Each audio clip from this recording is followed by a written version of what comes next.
पण गणिताची मात्र सुरुवात होते ती उजळणी म्हणायला त्यांना सक्ती करण्यातनच होते. 1 ते 100 आकडे लिहून काढ, उजळणी म्हण, पाढे पाठ कर. म्हणजे गणिताची ओळख नेहमी जबरदस्तीतनच का व्हावी? तर मग आपण काय करू शकतो अगदी त्या वयापासनं?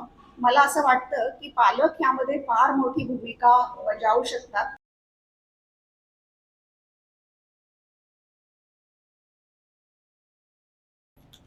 नमस्कार. मी विज्ञान आणि गणित नाही, आता मी फक्त गणिताच्या बद्दलच बोलणार आहे, कारण आपल्याकडे 20च मिनिटं आहेत. आणि खरं तर हा विषय इतका मोठा आहे की मला थोडं म्हणजे पळत पळतच काही मुद्दे सांभाळायला लागणार आहे. तर गणित शिक्षण हा माझा अगदी जिव्हाळ्याचा विषय आहे आणि आपल्या सगळ्यांचाच तो जिव्हाळ्याचा विषय असेल. काही जणांना गणित आवडत असेल किंवा नसेल, पण गणित शिक्षण किंवा गणिताचा आनंद मुलांना कसा घेता यावा, आवड कशी त्यांच्यात निर्माण व्हावी, ह्याबद्दल मात्र सगळ्यांनाच एक आस्था असते ह्या विषयाबद्दल. तेव्हा आज इथे जास्ती मुलांपेक्षा मला पालकच जास्ती दिसत आहेत, तर त्या दृष्टीने मी थोडंसं माझं भाषण बदलते की आपण काय करू शकू मुलांना आवड लागावी गणिताची ह्यासाठी. तर मला नेहमी वाटतं की लहान मुलांना मराठी किंवा भूगोल किंवा इतिहास ह्या विषयांची ओळख जेव्हा पहिल्यांदी होते, अगदी 3 वर्षाचा मुलगा असेल तेव्हा, की आपण त्यांना गोष्टी सांगतो. भूगोलातली आपण त्यांना चित्र दाखवतो सुंदर सुंदर. इतिहासामध्येही गोष्टी असतात, मराठीमध्ये गाणी असतात, कविता असतात. ह्या सगळ्याचा ते आनंद घेऊ शकतात. पण गणिताची मात्र सुरुवात होते ती उजळणी म्हणायला त्यांना सक्ती करण्यातनच होते. 1 ते 100 आकडे लिहून काढ, उजळणी म्हण, पाढे पाठ कर. म्हणजे गणिताची ओळख नेहमी जबरदस्तीतनच का व्हावी?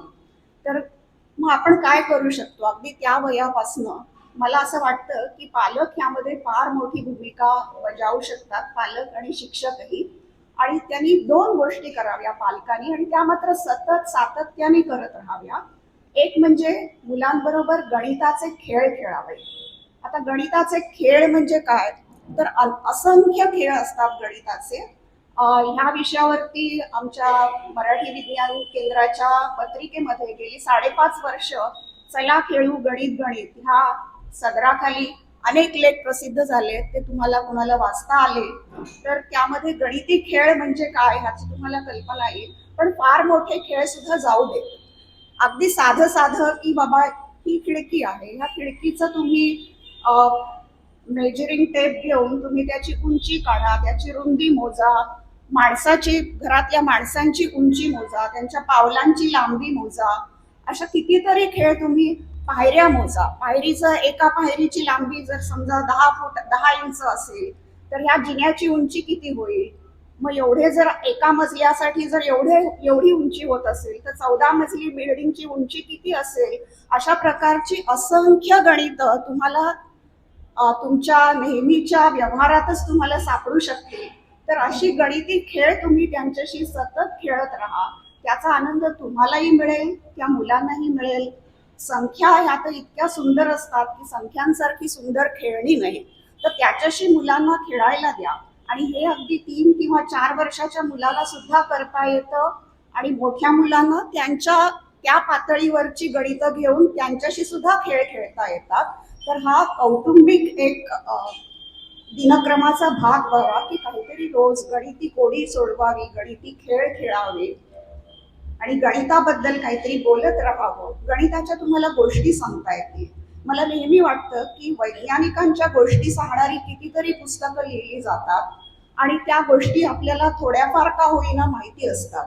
पण गणितज्ञांच्या बाबतीत मात्र नावं जरी विचारली की तुम्ही गणितज्ञांची नावं सांगा, तर हाताच्या बोटावर मोजता येतील एवढीच पायथागोरस, अपोलोनियस आणि डायरेक्ट नंतर रामानुजनवर येऊन ठेपतात नावं. म्हणजे 5 नावं सुद्धा सगळ्यांना सांगता येतील असं नाही. तर असं का? गणितज्ञांची कथा सुद्धा तितक्याच प्रेरणादायी आहे, तितक्याच हृदयस्पर्शी आहे. तर त्या गोष्टी तुम्ही शोधा, त्या गोष्टी मुलांना सांगा. की गणिताचा परिचय हा खेळातनं व्हायला हवा. अतिशय खेळकर विषय आहे. खरं तर मी नेहमी एक खेळाने सुरुवात करते की एक गणिताचा खेळ खेळूया म्हणून मी सुरुवात करते. तुमची जर परवानगी असेल तर आपण एक छोटासा खेळ खेळू शकतो का, की गणिती खेळ म्हणजे काय हे कळलं पाहिजे. तर एक साधा खेळ आपण खेळूया, की एका पार्टीमध्ये मी आहे, दुसऱ्या पार्टीमध्ये तुमच्यापैकी कोणीतरी सांगायचं आहे. शून्यातनं सुरुवात करायची, सुरुवातीचा अंक 0 हा असेल आणि प्रत्येकाने 1 ते 10 मधली कुठचीही एक संख्या निवडायची आणि ती आधीच्या संख्येमध्ये मिळवायची. समजा तुम्ही 5 निवडलं तर 0 आणि 5 म्हणजे बेरीज झाली 5. नंतर समजा मी 6 निवडले तर 5 आणि 6 म्हणजे बेरीज झाली 11. मग तुम्ही पुढचा अंक सांगायचा. असं आलटून पालटून करत राहायचं. आणि कोण जिंकेल हा खेळ, तर जो कोणी 100 हा आकडा पहिल्यांदा गाठेल तो हा खेळ जिंकेल. इतका सोपा खेळ आहे हा. 1 ते 10 मधलाच अंक तुम्हाला निवडायचा आहे आणि तो तुम्ही आधीच्या बेरजेमध्ये मिळवायचा आहे. आणि 100 ही संख्या तुम्ही पहिल्यांदा गाठायचा प्रयत्न करायचा आहे आणि पुन्हा मी ती गाठू नये ह्याचाही तुम्हाला प्रयत्न करायला हवा. तर मला वाटतं नियम अगदी सोपे आहेत. खेळ खेळूया आपण. तर 0 सुरुवात करूया. तुम्ही सांगा, कोणीतरी एकाची मला गरज पडेल. मला कुठचा तरी एक आकडा सांगा ना, 1 ते 10 मधला. कोण सांगेल? 6 म्हणजे बेरीज झाली 6. मी त्याच्यामध्ये 7 मिळवते, बेरीज झाली 12. तुम्ही किती सांगितलं? 6. अच्छा, सॉरी, मी 5 ऐकलं. 6 असेल तर मी त्याच्यामध्ये 6च मिळवते, बेरीज झाली 12. पुढचा अंक 9. मग 12 आणि 9 म्हणजे झाली 21. मी त्याच्यामध्ये 2 मिळवते म्हणजे बेरीज झाली 23. पुढचा अंक मग 23 मध्ये 4 मिळवले झाले 27. त्याच्यामध्ये मी 7 मिळवते म्हणजे आता बेरीज झाली 34. पुढे 7च मिळवले परत. मग 34 आणि 7 झाले 41. मी त्याच्यामध्ये 4 मिळवते 45. पुन्हा 8 मिळवले 53 झाली. मी त्याच्यामध्ये समजा 6 मिळवले 59 झाली. त्याच्यात 5 मिळवले 64 झाले. आता मी त्याच्यामध्ये 3 मिळवते 67. 67 आणि 7 74 झाले. मी त्याच्यामध्ये 4 मिळवते 78 झाले. किती? 86 झाले. मी त्याच्यामध्ये 3 मिळवते 89 झाले. 89 झाले. आता पुढे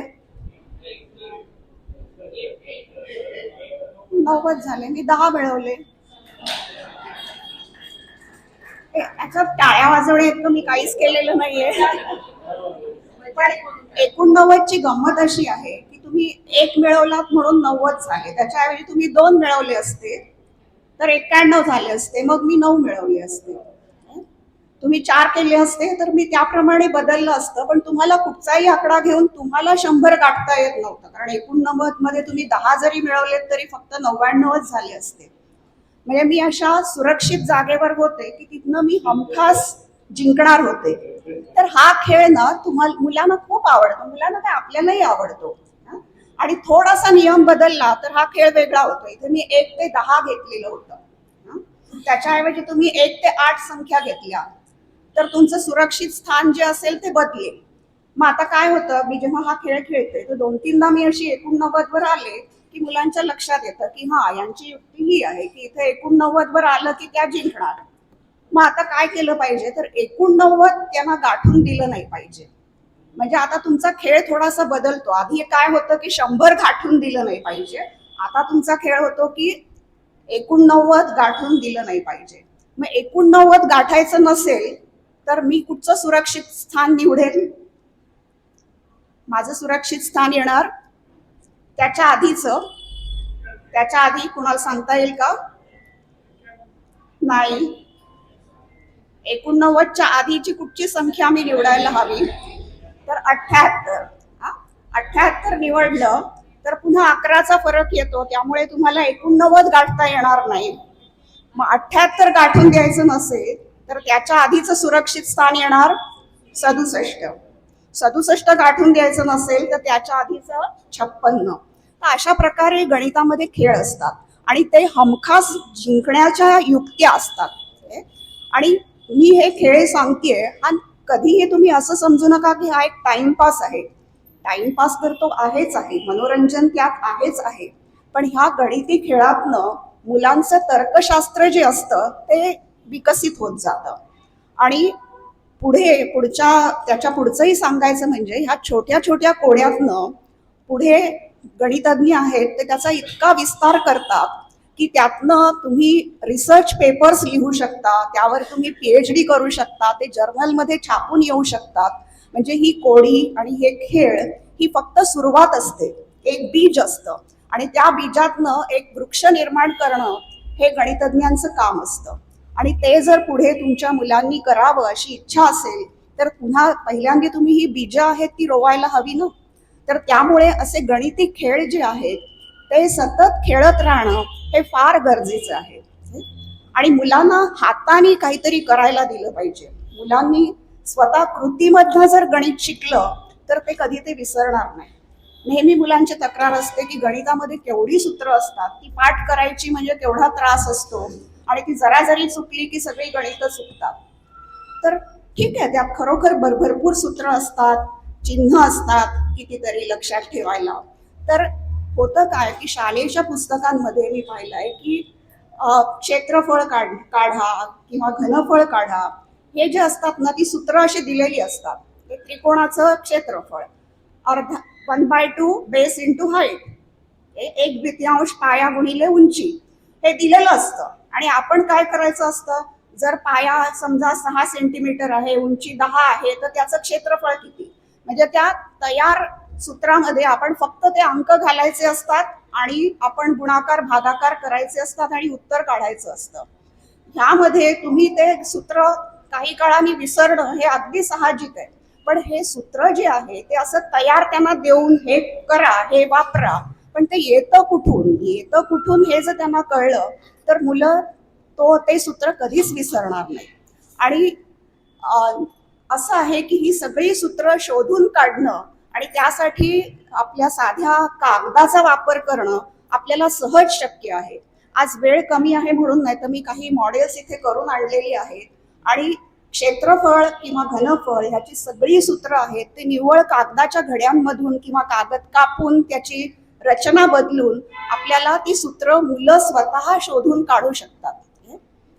स्वतः त्यांनी जर शोधून काढलं तर मग त्यांना त्याचा आनंदही मिळतो, कारण एक तर कागदाशी खेळणं, कापणं, जोडणं हे सगळंच आवडीचं असतं त्यांच्या, आणि ते त्यांनी स्वतः करून त्यातनं सूत्र स्वतः जर शिकलं तर ते सूत्र ते कधीच विसरणार नाही.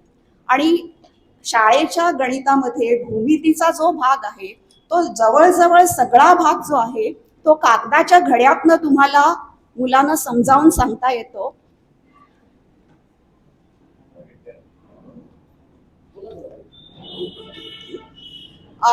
आणि कागदाच्या घड्यातनं तुम्हाला ही सूत्र आहेत ती मुलांना स्वतःच शोधता येतात. हे अगदी सोपं असतं, कारण पहिलं सूत्र समजा तुम्ही आयताचं घेतलं, 5x6चं आयत आहे असं तुम्ही घेतलं, तर त्यात चौकटी आखल्यात तुम्ही तर बरोबर 30 चौकटी येतात. त्यामुळे त्याचं क्षेत्रफळ आहे ते 30 चौरस एकक इतकं येणार, हे मुलांना अगदी सहज समजू शकतं.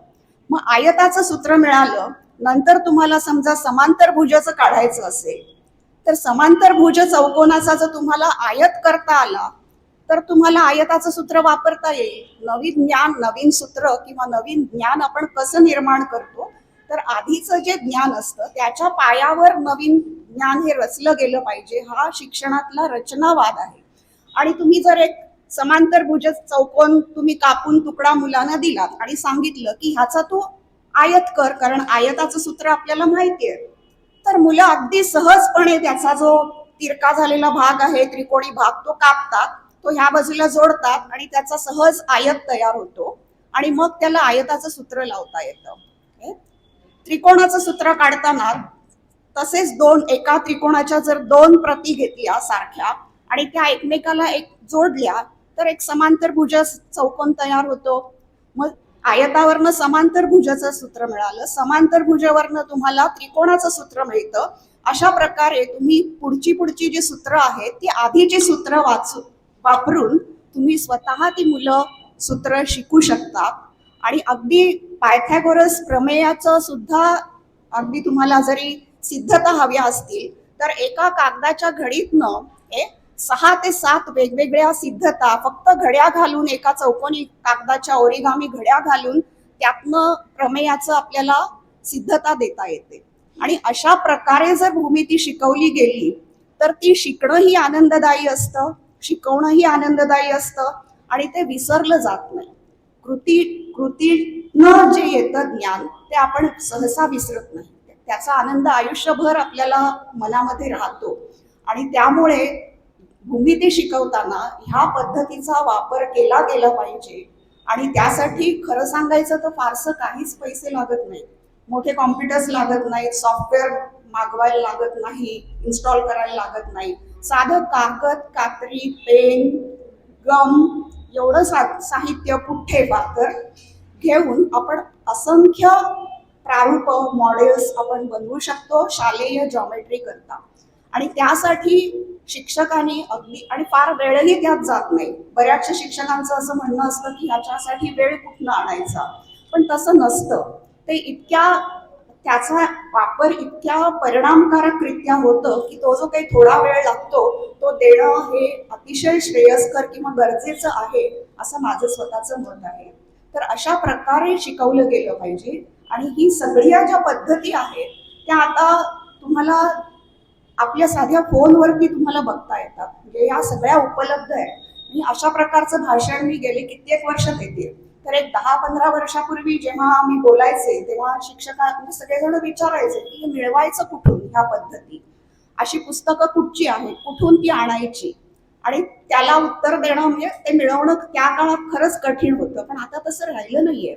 आपण इतके नशीबवान आहोत की असं जादू केल्यासारखं तुमच्या बोटावरती तुम्ही म्हणाल त्या गोष्टी हजर होत आहेत.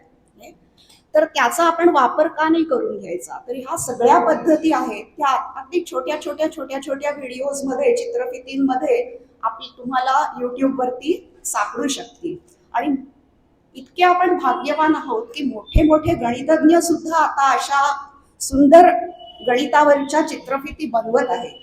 आणि अशी चॅनल्स जर तुम्ही एकदा सबस्क्राईब केली तर आपोआप त्या प्रकारचं जे काय आहे ते तुम्हाला माहिती आहे. कृत्रिम बुद्धिमत्ता ते काम करते आणि तुम्हाला जे हवं ते तुमच्याकडे आपोआप येत जातं.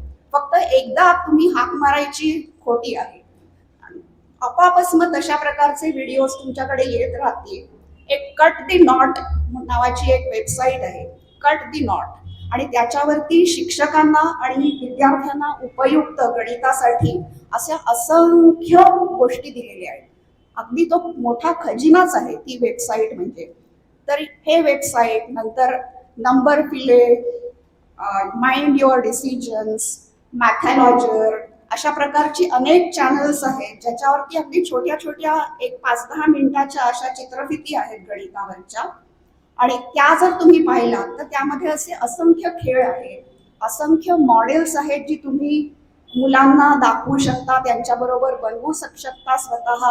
आणि मला नेहमी वाटतं की प्रत्येक मुलाची एक गणिताची प्रयोगशाळा त्याच्या घरी त्यांनी बनवली गेली पाहिजे, अगदी लहानपणापासून. म्हणजे गुणाकार करायची गणेश देवज्ञांची पद्धत आहे, त्यासाठी स्ट्रॉ वापरून एक मॉडेल बनवलं जातं. तर त्याच्यासाठी लागतं काय, फक्त मुलांना ते बघितलं पाहिजे, त्यांनी ते शिकलं पाहिजे. आणि आणखीन मला एक सांगावंसं वाटतं की मुलांना गणित हे बोलायला सांगा. नुसतं समजलं लिहिलं इतकं पुरेसं नाहीये. जर एखादी युक्ती त्यांनी शिकली तर त्या युक्तीबद्दल त्यांना ते बोलून दुसऱ्याला समजावायला सांगा.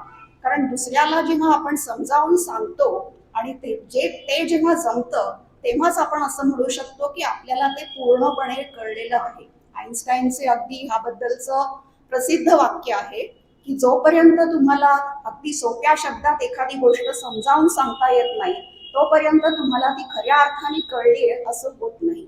तेव्हा मुलांना अगदी छोट्या छोट्या गोष्टी, छोट्या छोट्या या युक्त्या आहेत त्याच्याबद्दल त्यांना बोलतं करा, त्यांना ते शिकवायला सांगा. आणि आता एक छान युक्ती आहे की मी तुझा व्हिडिओ करते असं सांगितलं की तू बोल. तू ही गणिताची जादू आहे ती तू सांग आणि ती करून दाखव, मी तुझा व्हिडिओ करते एवढं म्हटलं तर ते मूल आनंदाने ते बोलायचा प्रयत्न करेल. आणि गणित हे बोलल्यानंतर गणिताची पण एक भाषा असते, गणिताची एक स्वतंत्र आणि सुंदर अशी भाषा आहे. तर ती भाषा त्यांना बोलता यावी यासाठी ह्या युक्तीचा खूप उपयोग होईल. माझी भाची मधुरा जेव्हा लहान होती तेव्हा हे काही व्हिडिओ वगैरे नव्हते, पण आम्ही टीचर खेळायचो, शाळा खेळायचो आम्ही.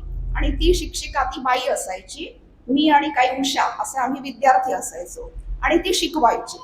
आणि ती जेव्हा शिकवायची गणितातला एखादा भाग तेव्हा इतक्या तिच्या भाषेत तिच्या याने ती जे समजावायची ते इतकं सुंदर असायचं. तर हे जमलं पाहिजे मुलांना. तर मुलांना असे छोटे छोटे त्यांचे व्हिडिओज करा आणि ह्या गणितातल्या युक्त्या ज्या आहेत त्या त्यांना समजावून सांगायला सांगा आणि त्याचा मुलांना खूप फायदा होऊ शकतो. आणि मग हे व्हिडिओज तुम्ही त्यांच्या मित्रांना पाठवू शकता, त्यांच्या वर्गातल्या, आणि कुणाला त्याचं कौतुक करा. जितकं कौतुक कराल तितकं ती मुलं आणखीन मनापासून ह्या गोष्टी नक्की करतील. पत्त्यांच्या जादू हा माझा अतिशय आवडता विषय आहे. पत्त्यांच्या अर्थात गणिती जादू, हातच्या लाखीच्या जादू नाही, ज्यात फक्त गणितावर आधारित जादू आहे. तर हे दालन सुद्धा इतकं समृद्ध आहे की अगदी 3 वर्षाच्या मुलापासून MSc ला मॅथ्स शिकणाऱ्या म्हणजे उच्च गणित शिकणाऱ्या विद्यार्थ्यांपर्यंत प्रत्येकासाठी वेगवेगळ्या प्रकारच्या जादू त्यांना आकर्षण वाटेल अशा, काही सोप्या, काही जास्ती ऍडव्हान्स गणितावरती आधारित अशा असंख्य जादू आहेत आपल्याकडे. गणिती जादू, गणितावर अवलंबून असलेल्या जादू. आता वेळ नसल्यामुळे मला तुम्हाला या करून दाखवता येत नाही, पण अशा ज्या जादू आहेत त्या मुलांना शिकवा. त्यांना एक छोटासा असा त्याचा प्रयोग करायला सांगा की तू जादूचे प्रयोग कर, गणिती जादूचे प्रयोग कर. त्याला अशी अगदी टोपी बिपी देऊन उभं करा आणि हे प्रयोग त्याला करायला सांगा. ह्या पत्त्यांच्या जादू तर इतक्या सुंदर असतात की मुलं काय, आपणही त्यात रंगून जातो. आणि असे सगळे व्हिडिओज तिथे उपलब्ध आहेत. तर जोडीने, मुलाबरोबर जोडीने ते पहा. बऱ्याचदा मुलांना आपण फक्त मोबाईल जास्ती वापरतो म्हणून ओरडतो, पण त्या मोबाईलवर काय बघायचं हे जर तुम्ही शिकवलं तर कदाचित ह्या समस्येवरचं एक छान उत्तर आपल्याला मिळू शकेल. आणि हे जोडीने करा, तुम्ही पण पहा, त्यालाही पाहू देत आणि आपण हे करून बघूया. करून हे गणित पत्त्यांचे जे प्रयोग आहेत ते तुम्ही करू शकता. आणि शाळेमध्ये मी सांगते की त्यांच्या अभ्यासक्रमात असलेल्या अनेक संकल्पना ज्या आहेत त्या पत्त्यांच्या जादूमधनं तुम्हाला वापरता येतात. म्हणजे विभाज्यतेच्या कसोट्या, 3नी भाग कधी जाईल, 11नी भाग कधी जाईल, 13नी भाग कधी जाईल, ह्या कसोट्यावर अवलंबून असलेल्या वेगवेगळ्या गणिताच्या पत्त्यांच्या जादू आहेत. सायमल्टेनियस इक्वेशन्स ह्याच्यावरती आधारित जादू आहेत. मूळ संख्या, प्राईम नंबर्स याच्यावर आधारित पत्त्यांच्या जादू आहेत.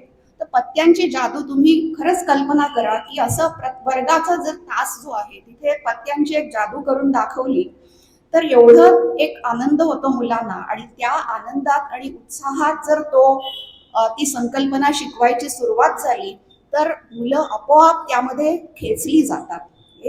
आणि ह्या ज्या युक्त्या आहेत त्या आपण शिकल्या पाहिजेत असं माझं अगदी प्रामाणिक मत आहे. आणि एक सांगायचं म्हणजे मुलांना आवड लागण्यासाठी आपल्याकडे विज्ञान काल्पनिका, सायन्स फिक्शन हे दालन अतिशय समृद्ध आहे. इंग्लिश साहित्यात तर 100हून अधिक वर्ष अशी पुस्तकं लिहिली जातात आणि मोठमोठे लेखक होऊन गेलेले आहेत आणि आपण सगळेजण त्यांची पुस्तकं आवडीने वाचतो, विज्ञान काल्पनिका. पण गणितावरती आधारित सुद्धा काल्पनिका, कादंबऱ्या, कथा अशा उपलब्ध आहेत हे मात्र फारसं कुणाला माहिती नसतं. आता जरी विज्ञान कादंबऱ्यांच्या इतकं नसलं तरी गणिती कादंबऱ्या, गणिती कथा, गणिती काल्पनिका हे दालन सुद्धा एक डेटाबेस एका व्यक्तीने बनवलेला आहे गणिताची आवड असलेल्या. आणि त्या डेटाबेसमध्ये 1750 गणिती फिक्शन, गणिती काल्पनिकांचा एक यादी बनवलेली आहे. तर गोष्टी कुणाला आवडत नाहीत, मग त्या गोष्टींमध्येच जर गणित गुंफलेलं असेल तर तुम्हाला गणित आवडायला आपोआपच त्याची सुरुवात होते, त्याची ओढ लागते, त्याच्यात हे नक्की काय आहे, मग त्याच्या पुढचं जाऊन ते वाचायचा प्रयत्न करतात. तर गणिती काल्पनिका ज्या आहेत त्या सुद्धा वाचल्या गेल्या पाहिजेत आणि त्यातनं मुलांना खूप मोठी प्रेरणा मिळू शकते. गणिती गोष्टी, गणिती काल्पनिका हे अतिशय सुंदर दालन आहे. मी सांगते की काही पुस्तकं तर अशी आहेत की ती वाचताना, फर्माज लास्ट थेरम नावाचं एक पुस्तक आहे, ते वाचताना मी ह्या वयात सुद्धा मी 4दा-5दा वाचलं असेल, पण त्याचा शेवट जेव्हा येतो तेव्हा माझ्या डोळ्यातनं पाणी येतं. तर इतकं सुंदर, इतकी सुंदर पुस्तकं आहेत. गणितावरती एक आरोप असतो की गणित हे वृक्ष आहे, त्यामध्ये भावना नाही आहेत. कबूल आहे, गणित हे वृक्ष नाहीये, गणित हे अमूर्त आहे. अमूर्त असल्यामुळे अर्थातच त्याचा मानवी भावनांशी गणिताचा थेट संबंध नाहीये. पण गणित ज्यांनी निर्माण केलं, गणित ज्यांनी विकसित केलं, ते गणितज्ञ मात्र माणसंच होती. आणि त्यांचं आयुष्य हे इतकं हृदयस्पर्शी आहे एकेकाचं की काही जणांनी त्या संकल्पनांचा शोध लावला, त्याला इतका विरोध झाला की त्यासाठी त्यांना बलिदान त्यांचं दिलं गेलं. अनंत, इन्फिनिटी ही जी संकल्पना आहे, ती संकल्पना त्याच्यावर गणिती अनंतावरती ज्यांनी काम केलं आणि ज्यांनी अतिशय सुंदर, म्हणजे अगदी काव्यात्म म्हणावी अशी प्रमेय त्यांनी त्याच्या सिद्धता दिल्या. आणि त्याला नंतर आता असं म्हटलं जातं की तो अनंताचा स्वर्ग जो आहे तो कॅन्टोर यांनी निर्माण केला. पण जेव्हा ते सिद्ध करत होते, जेव्हा ते जिवंत होते, त्या काळात मात्र अनंत आहे तो परमेश्वराशी त्याची सांगड घातली जात होती. आणि परमेश्वर एक आहे असं काही धर्मांमध्ये मानलं जातं. त्यामुळे अनंत जर एकाहून जास्ती असतील तर ते त्यांना मान्य होत नव्हतं. त्यामुळे त्यांना एवढा विरोध सहन करायला लागला की त्यांना मानसिक रुग्ण होऊन त्यांना सतत हॉस्पिटलमध्ये जायला लागत होतं, त्याचे उपचार करून घ्यायला लागत होते. थोडे बरे व्हायचे, यायचे, पुढचे थेरम ते लिहायचे, असं त्यांचं आयुष्य गेलेलं आहे. तर ह्या जर गोष्टी आहेत त्या मुलांना सांगितल्या गेल्या, त्यांनी वाचल्या. कुठचं? Fermat's last theorem, Fermat's last theorem, Simon Singh. Actually त्याचा एक म्हणजे त्याच्यावरती सिनेमा सुद्धा आहे, पण सिनेमापेक्षा नेहमीच मला पुस्तकं जास्ती परिणामकारक वाटतात. तर अशी पुस्तकांची यादीच तुम्हाला देता येईल मला, जर कुणाला त्यामध्ये रस असेल तर. असंख्य पुस्तकं, कारण शाळेच्या ग्रंथालयांमध्ये सोडा तर इव्हन महाविद्यालयांच्या ग्रंथालयात सुद्धा पाठ्यपुस्तकं असतात, संदर्भ पुस्तकं असतात, पण पॉप्युलर सायन्स म्हणतात तसं पॉप्युलर मॅथमॅटिक्स ह्या प्रकारची जी पुस्तकं असतात ती कुठेही नसतात. शाळेच्या ग्रंथालयात तर गणिताच्या पाठ्यपुस्तका व्यतिरिक्त एकही पुस्तक सापडत नाही. अर्थात अपवाद असेल तर मला आनंदच आहे, पण ही पुस्तकं आहेत आणि ती आपल्याकडे असायला हवी. मराठीत सुद्धा मोहन आपटे यांनी अनेक पुस्तकं गणितावर लिहिली आहेत. अर्थात मराठीतल्या गणितावरच्या पुस्तकांची संख्या अतिशय मर्यादित आहे, तर त्यावर लेखन होण्याची खूप गरज आहे. जाणीवपूर्वक मराठीमध्ये गणितावरनं लेखन करायची नितांत गरज आहे असं माझं मत आहे. आणि तेही काम कोणीतरी हातात घ्यायला हवं. तर तुमच्या मुलांना सुद्धा अगदी पुस्तक नाही त्यांना लिहिता येणार, पण छोटी छोटी गोष्ट जरी त्यांनी लिहिलं, छोटंसं काहीतरी त्यांनी लिहिलं तर त्यांना गणित तुम्हाला लिहितही करू शकतं.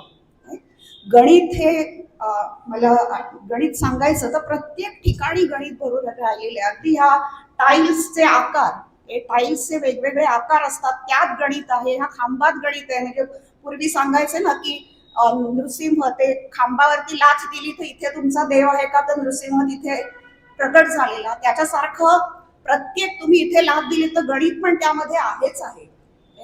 तसं सर्वत्र गणित भरून राहिलेलं आहे. नुसतं विज्ञानातच नाही, तंत्रज्ञानातच नाही, तर सोशल सायन्सेसमध्ये गणित आहे, कलेमध्ये संगीत, चित्रकला, शिल्पकला ह्या सगळ्यामध्ये गणित आहे.